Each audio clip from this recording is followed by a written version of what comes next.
I welcome you all to today's CropsTV episode, and I am Prashant Jha, Extension Weed Specialist with the Department of Agronomy at Iowa State University with Iowa State University Extension and Outreach. And in today's CropsTV episode, I'm going to talk about weed management update for the upcoming year 2022. So here are some of the products that are the new herbicide products that will be available for growers in 2022. Majority of these products are in corn, starting with Acuron GT. We are all familiar with Acuron, so this GT has glyphosate also as a premix. And again, this is a premix of group 15, 27, and group 9, which is glyphosate from Syngenta. Resicor XL, which is acetochlor, group 15, mesotrione, group 27, and a group 4 herbicide from Corteva. Corn, which is in corn also, we have two products which will be available for 2022 from MVAC, which is topramezone plus glyphosate as Senate, which is again a group 27, and glufosinate being group 10, and topramezone with acetochlor group 15. So these are some of the new products, basically new premixes that will be available for the 2022 growing season coming in corn. However, none of these are new site of actions, so there is definitely, we are waiting for some novel site of actions to be available in the marketplace. However, in the upcoming 5 to 6 years, we are not going to see any new site of actions in corn and soybean. So definitely, we need to reserve or preserve the utility of the existing herbicides, since especially for soybean, since we are very limited in terms of what we have regarding herbicide options. And why this is important to preserve the utility of the existing herbicides, because we are facing challenges with some of these, what I call as the driver weeds in corn and soybean. So they are giant ragweed, mare's tail, and water hemp. So we call them as driver weeds because of the evolution of resistance, not to a single site of action, but to multiple sites of action, including giant ragweed populations in Iowa with resistance to glyphosate and group 2.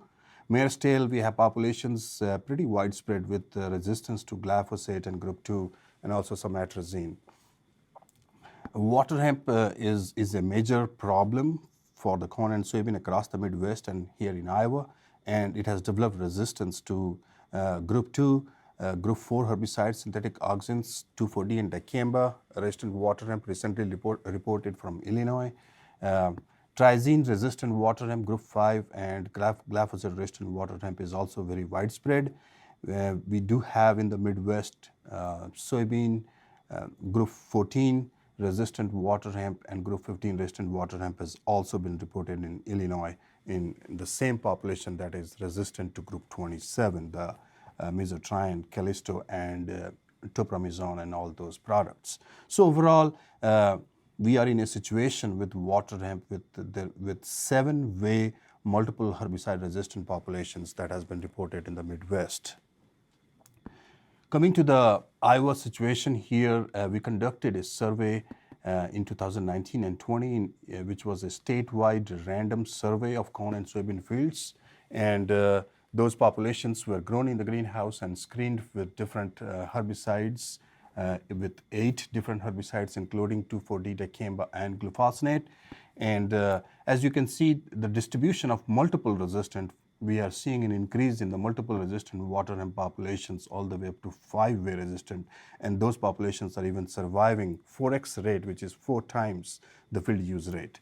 So definitely we are in a situation where we need to be more proactive and think about other alternative tools and how best we can preserve the utility of the existing herbicide tools that we have. Also, besides herbicide resistance, one of the potential challenges that the growers are will be facing in 2022 will be the shortage of herbicides, especially glyphosate and Liberty or glufosinate. And there could be a few others that you might be aware of. The major cause for this is it's again a supply chain issue. Transportation is a problem, lack of labor to transport those vehicles containing the herbicides and the containers from one state to another state or across the border. Limited active ingredients because of this COVID crisis. And again, Hurricane Ida caused a drastic amount of damage to one of the glyphosate production plants in Louisiana, as you know. So that's why we are going to see some shortages with the glyphosate and glufosinate, two of the major chemistries for weed control in corn and soybean. So definitely at this point we need a game plan, and that's what in today's weed management update I'm going to talk about, how we are going to overcome this problem and what would be our game plan. As we know, that talking about glyphosate, it plays an important role in weed management in corn and soybean, starting early in the spring. If you have cereal rye, glyphosate is the most important product for cereal rye cover crop termination. It's very effective.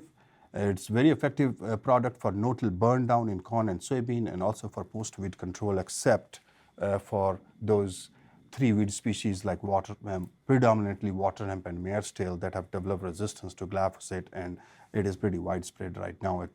Based on our survey, more than 90% of the populations are resistant to water hemp populations are resistant to glyphosate as of today in Iowa. Also, glyphosate is very effective, but however, glyphosate does control a lot of other broadleaf weeds, so it is still an effective option for weed control. Definitely, and we really want this herbicide. So it is also effective on most of the annual grasses that you are going to see in the upcoming spring. So talking about some of the potential glyphosate alternatives for grass control, since it's a great grass material, some of the potential alternatives could be in corn. You can start with pre-atrazine and group 15 combination. A combination of group 2 and group 27 isoxaflutol, which is Corvus. This combination, we know that, rimsulfuron and mesotrione combination. So these are still an effective, will provide an effective control as well as multiple site of action in your toolbox from a pre-emergence residual grass control in corn. For the post herbicides, we do, apart from glyphosate, these are some of the alternatives that I have listed here. Revelin, Realm, Q, and again a combination of group 2 and 27, Armizon Pro, Impact, and Loudis. These are again going to be your post-emergence options for controlling grasses in your corn. For soybean, we are mostly from a pre-emergence standpoint relying on group 2s and group 15 like acetochlor, S-metolachlor, Zidua, and some of those products. And in post, we are mostly relying on group 1 products like clethodim and Assure-2. So definitely when we are making a application of group 1 herbicide with 2,4-D or dicamba in your, whether it's a enlist trait or a dicamba trait, please be aware of the group 1 antagonism on grass control as a result of this tank mix of 2,4-D dicamba with your group 1 herbicides like clethodim or Assure-2. And also there has been some studies which suggest that group 1 antagonism also occurs if you're tank mixing acetochlor with your group 1 herbicides. So beware of that, and the potential solution to the problem would be to make a sequential application of your broadleaf 2,4-D dicamba based product and the group 1, or 7 to 10 days sequential application, or use a higher rate of your group 1 herbicide with a strong adjuvant package to improve your grass control. Some of the glyphosate alternatives for our broadleaf weed control in corn, there are several products, so we should not be very worried about not having glyphosate in our corn.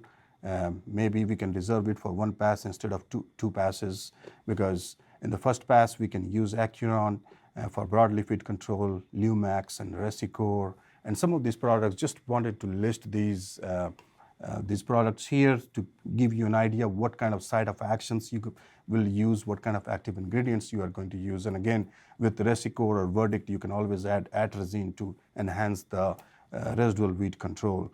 And of course, 2,4-D or Dicamba will provide the foliar activity if you are starting with the burn down first pass. And in the second follow-up pass, we have Dicamba, group 27, 15, and 5 combinations. So definitely broadleaf weed control in corn will not be that much challenging. Also, some of these premixes will be available even if you do not. There will be shortage for Liberty, straight Liberty or straight glyphosate. There will be some of these premixes that will be available. For example, Acuron GT, which has glyphosate in it, Halex GT, Flexstar GT, which can be used in soybean, Sequence, Enlist Duo, we know for the E3 beans, and Extreme, as well as the Mesostate. So coming to the, that was all about corn and some of the glyphosate premixes that we have. Coming to the soybean,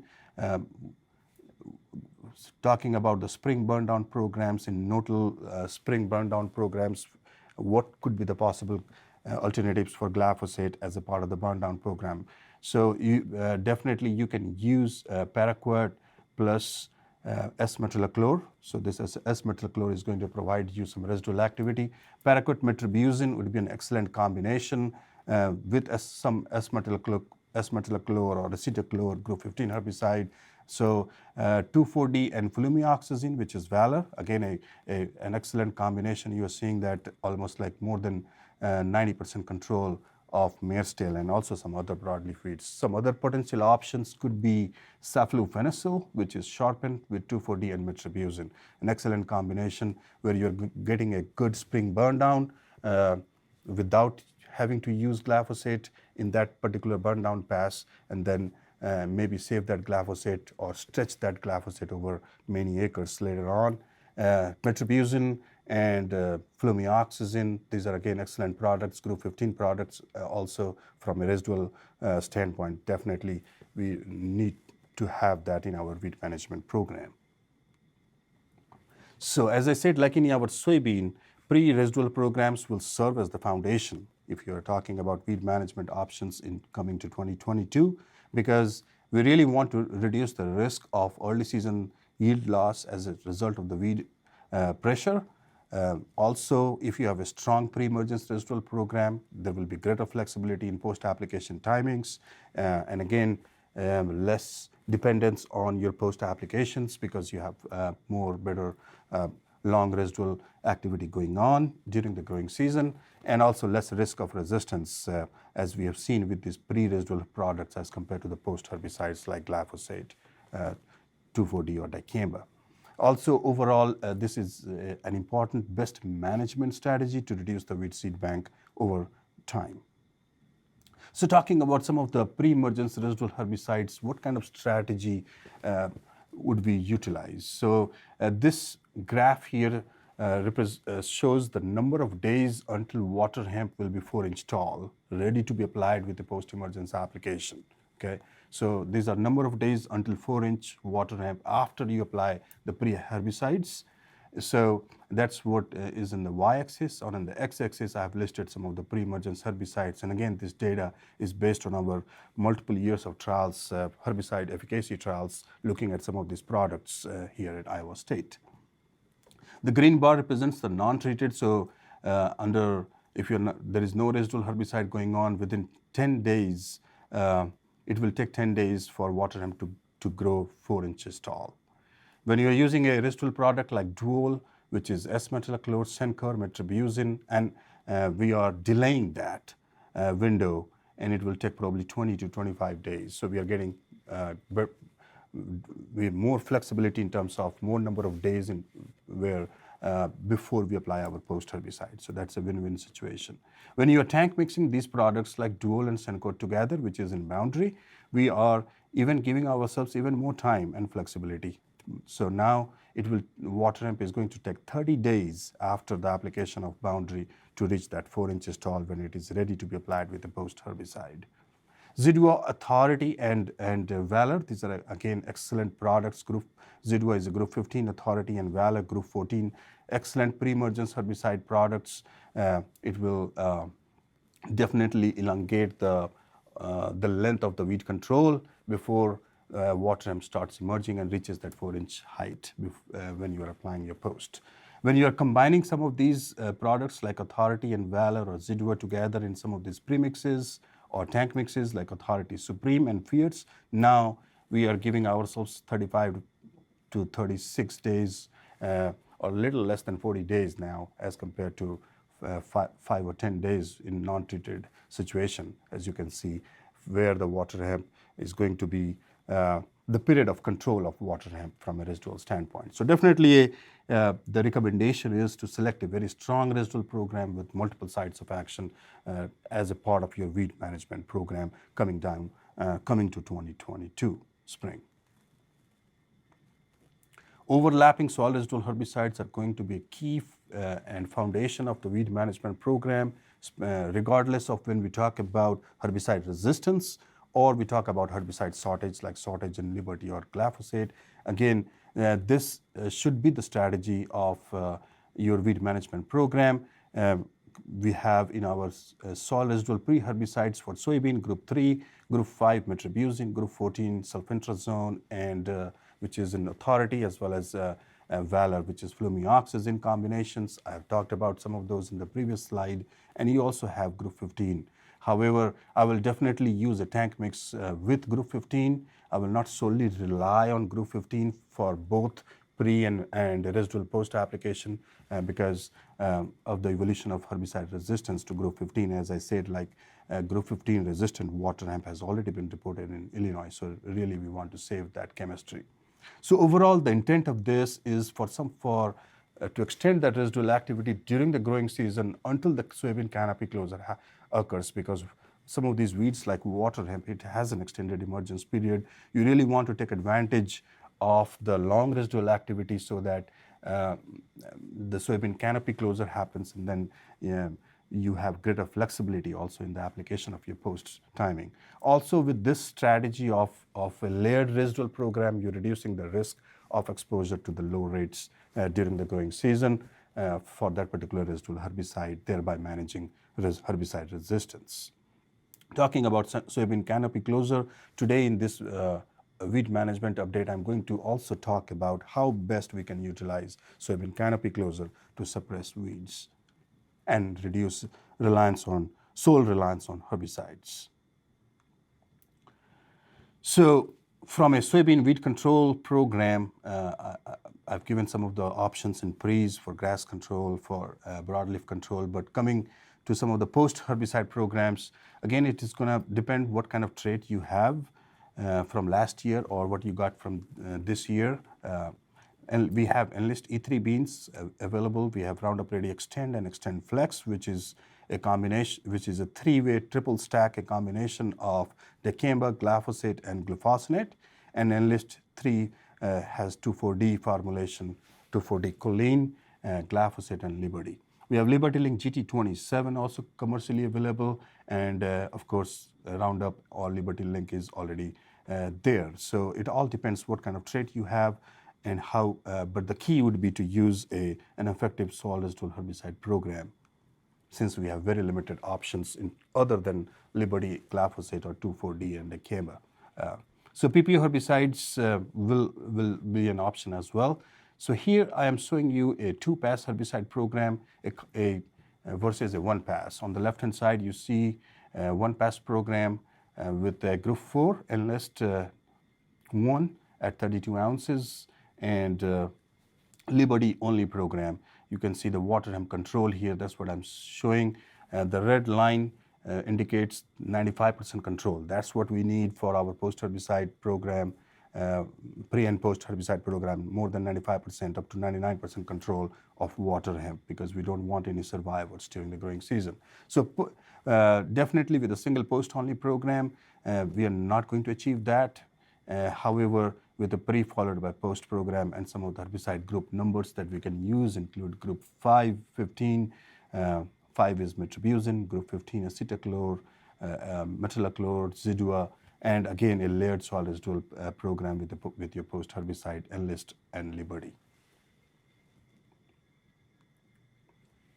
Talking about Liberty 240 and Dicamba, they are definitely new tools for us with our extend and enlist trait in soybean. They are definitely, we want to keep them as long, I mean, for a longer period of time, and because if we are going to overuse them and solely rely just on these products, probably there will be a chance of breaking them, because 2,4-D and Dicamba-resistant water hemp has already been identified in Illinois and a couple of other states. And definitely the strategy, the best management strategy would be to use effective pre-herbicides and overlapping residual herbicides to conserve the utility of Liberty 2,4-D and Dicamba for water hemp and weed and overall weed control in soybean. Talking about Dicamba, these are some of the updates from EPA very recently. These formulations, Extending Max, Ingenia, and Tavium, will be available for 2022 growing season, as we know. EPA has declared that there will be no label changes for the 2022, and however, the states will have the authority to work with EPA for some state-specific restrictions regarding cutoff dates, etc. 2021 Dicamba sales, and this number is again the data that was provided by EPA, and the Dicamba, I'm talking about the Dicamba that was used in DT soybean. The sales was highest in Iowa, followed by Illinois. So lot many acres of Dicamba or DT soybean we had in 2021. A report of applications after cutoff date that has also been reported. Definitely we need to have a better stewardship program to follow the cutoff dates. And 2022 mandates were not enough. We have seen cases of off-target movement and drift with more than total of 3,800 complaints in the Midwest, where majority of these complaints come from these two states, Minnesota, followed by Iowa. We have more than 1 million acres across several states. This is not just Iowa. Across states of non-DT soybean were affected, and Arkansas followed by Iowa were in the top two states that were with the off-target movement.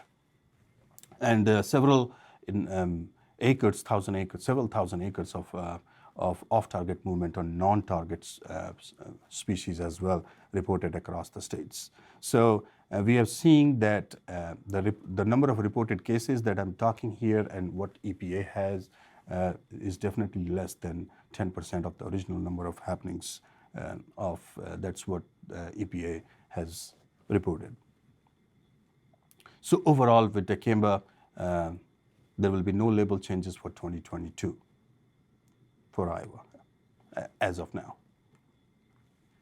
Okay, so now those were the herbicide options and how we are going to manage herbicide resistance and the crisis with the herbicide shortage. So some of the other management tools that we have are cultural and mechanical tools. We probably need to follow an integrated weed management as a long-term solution, not just for 2022, because resistance is increasing. We definitely need to be more proactive and use a multi-tactic approach to manage our weed seed bank and corn soybean rotations. And so from this point onwards, I'm going to talk about some of the research that we initiated back in 2019 at Iowa State University Weed Science Program, and how best we can utilize these tools as a part of our, in conjunction with herbicides for weed management and to overcome the crisis of resistance. One of the lot of growers will be have planted cereal rye, and those who know and have been doing this, I think the best option would be to get most out of your cereal rye in 2022. Will be planting grain, and so terminating your cereal rye later in the growing later in the season, as compared to 7 to 10 days before soybean. If you can terminate your cereal rye 7 to 10 days after soybean planting, where you are planting your soybean as green, you are increasing the biomass of the cover crop and elongating the weed suppression benefits of your cereal rye. As you can see some of the pictures here in no cereal rye versus cereal rye plots that were terminated later, and soybean was planted green.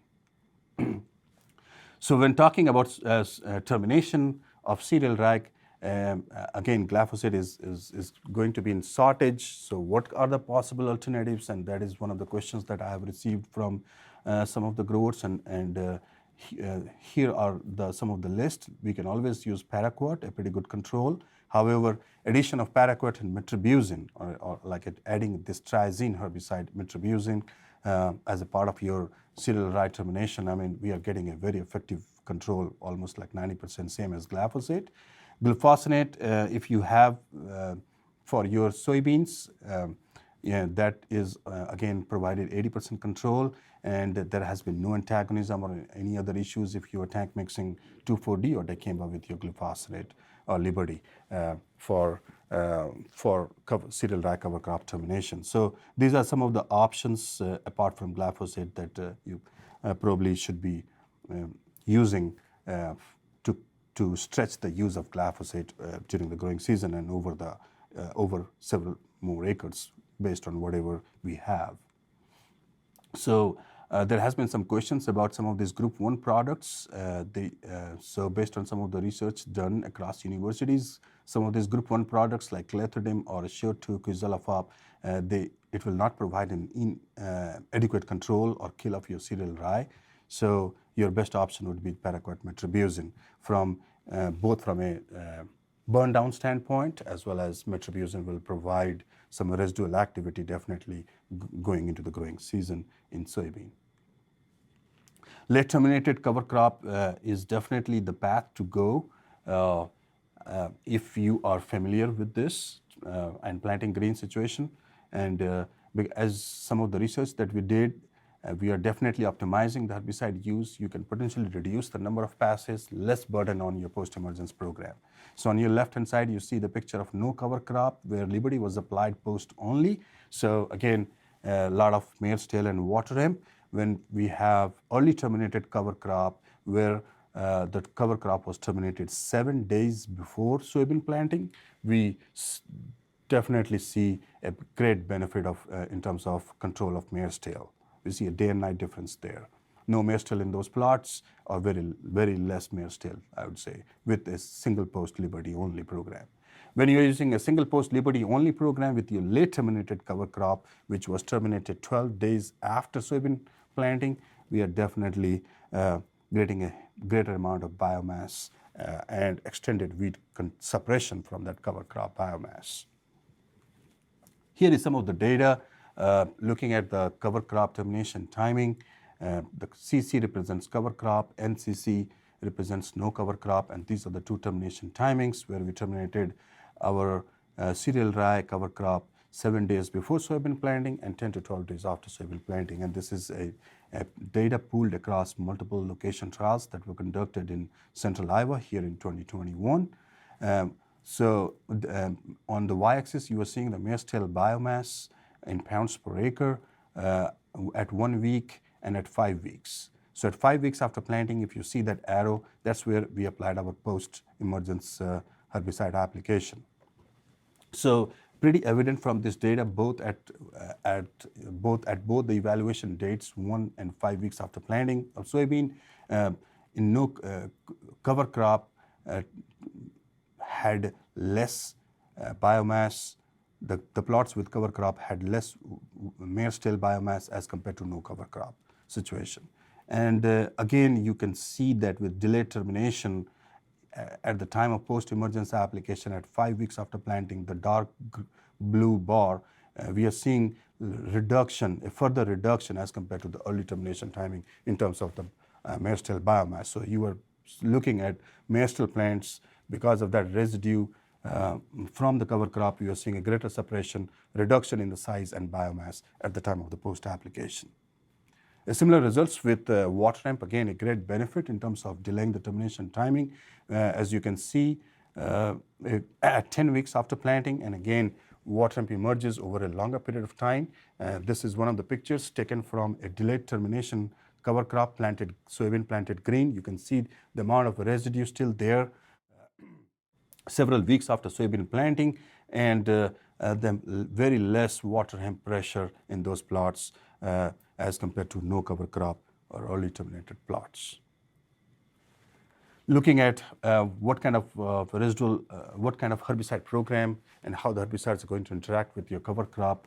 And this is the data which is average across the termination timings. So we have an NCC which represents no cover crop, which are the orange bars, and the green bars represents the cover crop, presence of the cover crop. So definitely we need a pre followed by post program to reduce the water hemp density, which was like prefix plus Liberty post, as you see the top bar, as compared to a Liberty only program, not very effective. And again, when we are talking about cover crop suppression, we see that even with single Liberty post application, we were getting the similar as compared to a 2-pass program prefix followed by Liberty in the absence of cover crop. So definitely cover crop has that advantage of reducing the herbicide load and providing that early season weed control. So the key here again is when we are talking about this, how best we can use our existing herbicides and shortage and all those. Definitely this delayed termination timing of cover crop would be the best option, would be one of the best options, and then will increase the efficacy of your herbicides, as you can see, with Prefix and Liberty as one application, post as a post residual was equally effective, or it was very effective as compared to the no cover crop situation. So definitely you can reduce the number of passes with this program and conserve your prefix, which is a S-metolachlorine foamicefan or any group 15 for later in the season, and still get the benefit of a early season control from the amount of biomass that you are seeing in between the soybean rows. We didn't see any effect of the cover crop termination timing, because that has been one of the questions. Of course, as you can see in this picture, the soybean was early in the season. It was a dry year, 2021, as we know. It was a dry spring. Soybean was a little behind in terms of growth stage, maybe one growth stage behind as compared to no cover crop or early terminated cover crop because of the more amount of biomass. But however, by the time some rain happened and by the time the soybean canopy closure happened, you could not see any differences. So soybean was growing pretty good, and that's what the yield data also suggests. There was no differences between the early termination TT1 versus TT2 in the cover crop plots. And with one single application in the cover crop, regardless of termination timing, with one application of Liberty Post, was the soybean yields were equivalent to more aggressive pre followed by post program in absence of cover crop. So definitely that's a win-win situation. One of the other things a part of the recommendation would be to for those who can do this, like narrow row soybeans. So in this study, we made a comparison between 13-inch and 15-inch soybean rows, and I think it's a great opportunity to control your late emerging water hemp and reduce your burden on the post herbicides. Based on this data, where we are looking at the soybean row spacing on the left-hand side, 13-inch versus 15-inch, we are seeing density, biomass, and seed production data here from water hemp. We are reducing just by using a narrow row soybean with early canopy closure. You can see there is much less water hemp in between the soybean rows. So 16% reduction just from early canopy closure in narrow rows, and 60%, a pretty drastic reduction in the biomass if you're going with a 15-inch row. So definitely you are making your herbicide, you still need your herbicide, you still have water hemp plants in those 15-inch rows, but you are making it more effective for controlling your water hemp. And definitely even just with your narrow row soybean, we are reducing the seed production late in the season from those water hemp by almost like 50%.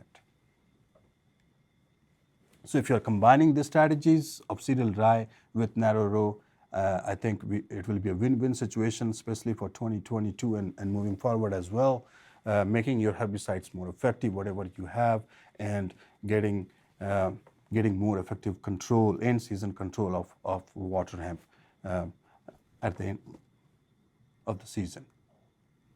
So there will be still some water hemp, and we know that there will be as late season weed escapes. So again, what we are going to do with that? So we are at Iowa State here. The weed science program, we are working on this harvest weed seed control technologies, and two of those technologies that I'm going to briefly talk about today. That because we are getting some interest from the growers as we have been working in this over the last couple of years. And majority of our work in this area is with the growers, and these systems are installed in the combines that are owned by the growers, and these are large-scale on-farm trials that we are doing here in Central Iowa, in Harrison County, as well as in a couple of other grower fields. So the whole objective here is to reduce the weed seed bank at harvest. So we brought this technology from Australia in 2009, and this system of the chaff lining kit was installed behind a John Deere combine. It is one of the most inexpensive method of harvest weed seed control. You see in this picture the chaff liner with the chute.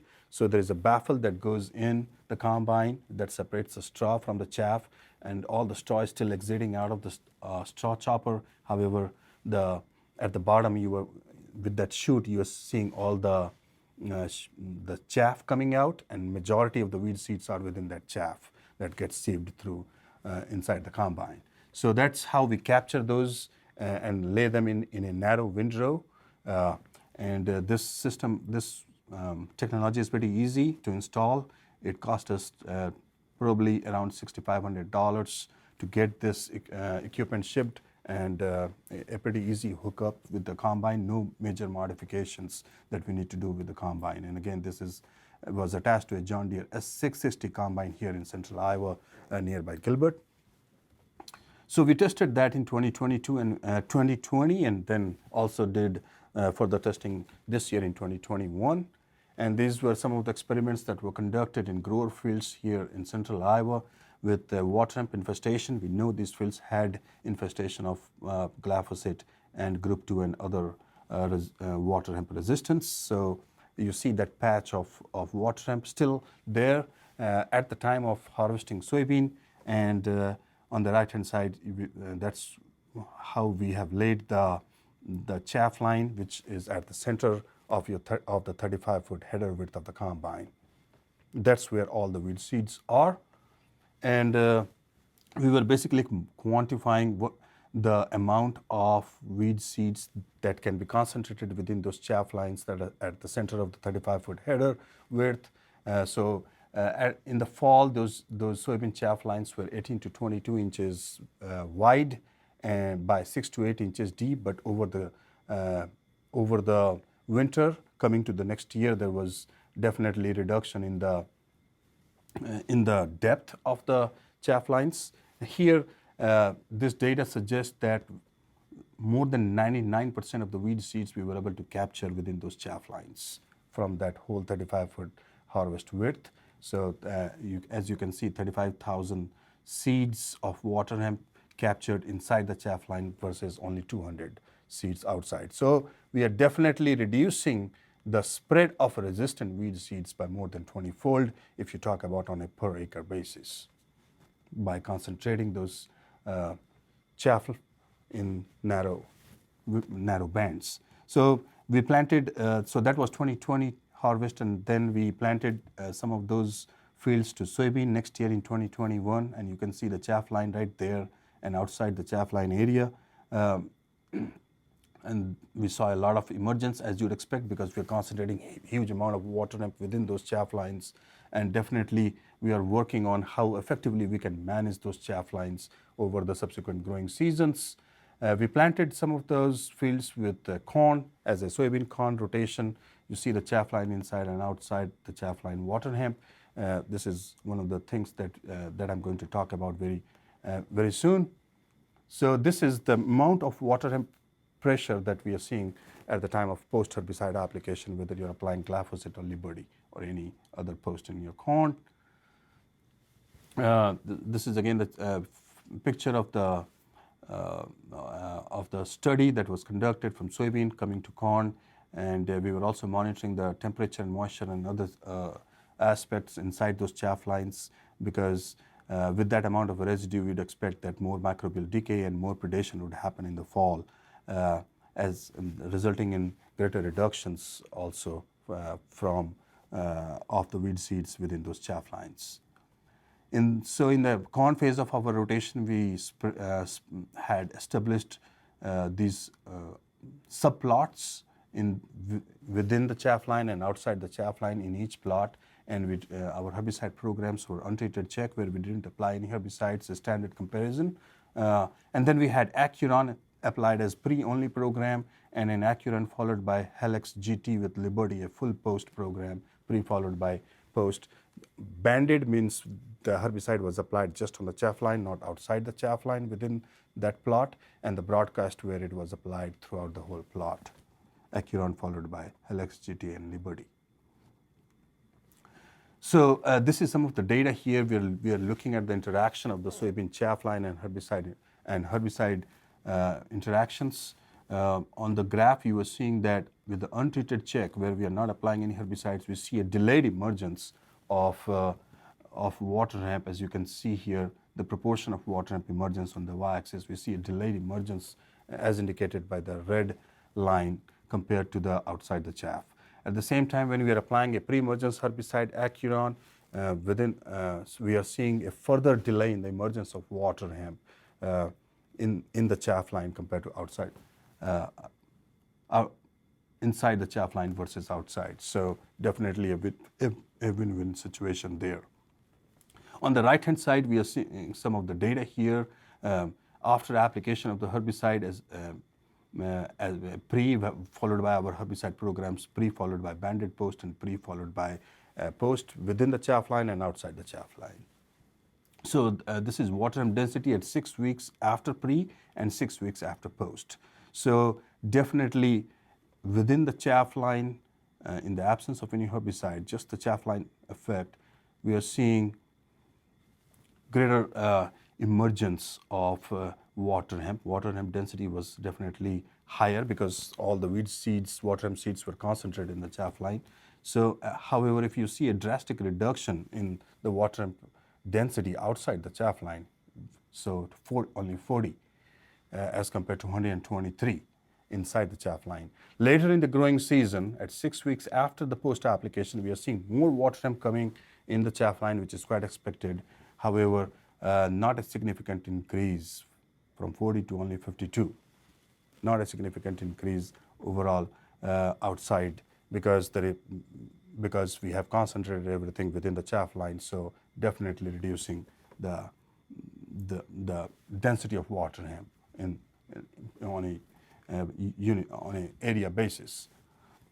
When we talk about the pre-emergence application of the herbicide with one application of Acuron, there was more water hemp that came up later in the season. So as the Acuron broke, so you're seeing 46. However, there was so definitely out inside the chaff line, we need to effectively manage with a pre followed by a post application to reduce the water hemp pressure, to reduce the water hemp density. However, outside the chaff line, as you can see, with one single application of pre, it was not different from a pre followed by post, which means with a single application of pre outside the chaff line, it was definitely effective in reducing water hemp. So what we are doing is, overall, we are reducing the amount of herbicide that we are using on a per acre basis, and also reducing the herbicide selection pressure for development of resistance.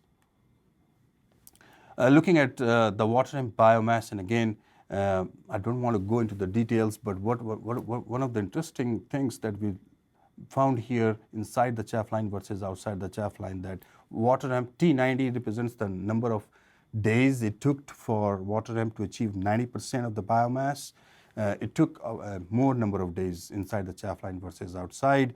And as you can see in the picture, and I pointed out to you earlier also in the presentation, that one of the things that we have seen, and that's what our data also suggests, that the water hemp biomass outside the chaff line was more as compared to inside the chaff line. So that's again a good situation, a win-win situation, because now we have more water hemp plants that are smaller in size, providing greater flexibility of application of our post-timing and enhancing the efficacy of our post-herbicides, whatever Liberty or glyphosate that we are applying, or any other herbicide.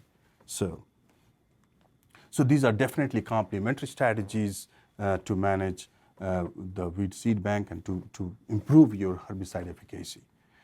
The last technology for harvest weed seed control that I'm going to talk today is on the weed seed destructor. On the left-hand side, again, this we have the John Deere 680 combine without the unit, and this is with the ReadyCop unit. As you can see on the right-hand side, those are the two high-impact mills that you are seeing where the weed seeds are getting pulverized. So we conducted a series of experiments in 2020, repeated again in 2021. We have right now at Iowa State 2 of these units which are installed in combines, one at Harrison County with one of the growers and one here in central Iowa. And we are doing these large-scale on-farm trials looking at the impact of using some of these technologies in our toolbox for managing weeds, weed seed banks. So this technology is relatively expensive. Having a ReadyCop seed destructor unit is right now maybe priced with around $70,000. However, it is very effective, and we are doing more and more testing over large scale and over multiple growing seasons to see how effective this could be in terms of reducing the seed bank. So this is how much of the weed seeds is entering into in those high impact mills. So with the high impact from the front end header loss, we are seeing the shattering of the water hemp seeds around like 33% header loss in 2020. Our header loss was around 15% in 2021 because the fall was kind of a little wet. We are also probably losing some of the weed seeds in the grain tank. We are going to quantify that in the next year. And thresher loss, or whatever is coming out of the straw chopper, some of the weed seeds, because everything is not entering the high impact mill. So we are based on our data it is around 5% loss. So if you calculate, do the math, comes around 60 to 70% of the seeds that enters the high impact mills, right? And those seeds are getting pulverized and turned non-viable. And this is the data here in the form of a picture that I'm showing the efficacy of the weed seed destructor or high impact mill. What we are seeing around 92%. Some of the work done by Kevin Bradley with the seed terminator, they are getting close to 95 and within this more than 90% range. So that's what we are getting also with our ReadyCop weed seed destructor unit, approximately 92% reduction in water hemp seed viability and germinability in the following season. So you can see in the picture the level of damage that can be caused by that high impact mill to the water hemp seeds, which are even less than 1 millimeter in size. With that, I would like to acknowledge my multi-state collaborators as well as funding from various sources. Definitely, those are all important for all the research and extension that we do here at Iowa State Weed Science Program. And I would like to give sincere thanks to all my weed science graduate students, 6 of them, and my research staff. And definitely, at this point, I would stop, and if there will be any questions, don't feel free to contact me either through email or by calling at my office or cell number. And thank you, and have a great rest of your day.